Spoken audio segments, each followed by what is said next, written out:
నిజామాబాద్ జిల్లా ఎడపల్లి మండలంలోని జాన్కంపేట ప్రాథమిక వ్యవసాయ సహకార సంఘంలో సోమవారం మహాజన సభ నిర్వహించబడింది.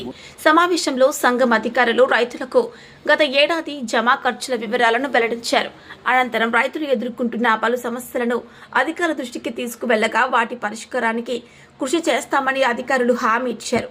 సభలో ముఖ్యంగా యూరియా ఆన్లైన్ బుకింగ్ విధానంపై రైతులు తీవ్ర అసంతృప్తి వ్యక్తం చేశారు. ఈ పద్ధతి కారణంగా చిన్న మధ్యతరగతి రైతులు ఇబ్బందులు పడుతున్నారని, వెంటనే ఈ విధానాన్ని రద్దు చేయాలని ప్రభుత్వం దృష్టికి తీసుకువెళ్లాలని అధికారులను కోరారు. ఈ అంశంపై మహాజన సభలో రైతులు ఏకగ్రీవంగా తీర్మానం చేశారు.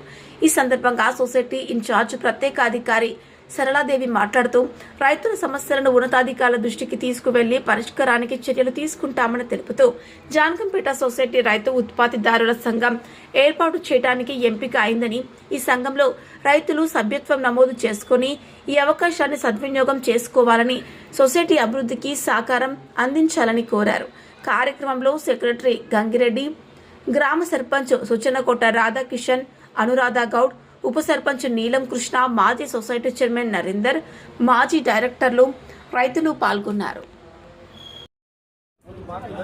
సంఘంలో ప్రతి సంవత్సరం జరిగే జనరల్ బాడీ మీటింగ్లో అన్ని అవగాహన సంబంధించిన చర్చల గురించి చర్చించుకోవడం జరుగుతుంది.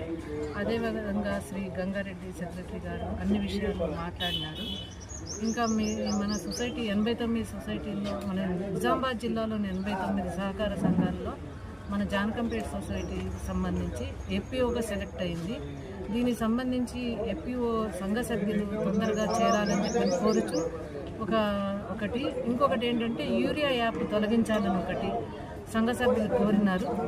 కావున గతంలో ఎలా జరిగిందో మరి మనకైతే అవగాహన లేదు. ఇప్పుడు పరిస్థితులను బట్టి గవర్నమెంట్ ఎలా ఫాలో అవుతుందో అట్లా ఫాలో అవ్వాల్సి వస్తుంది. మనము దానికి కూడా మేము ప్రయత్నాలు చేస్తామని సభాముఖంగా మీకు తెలియజేస్తాం.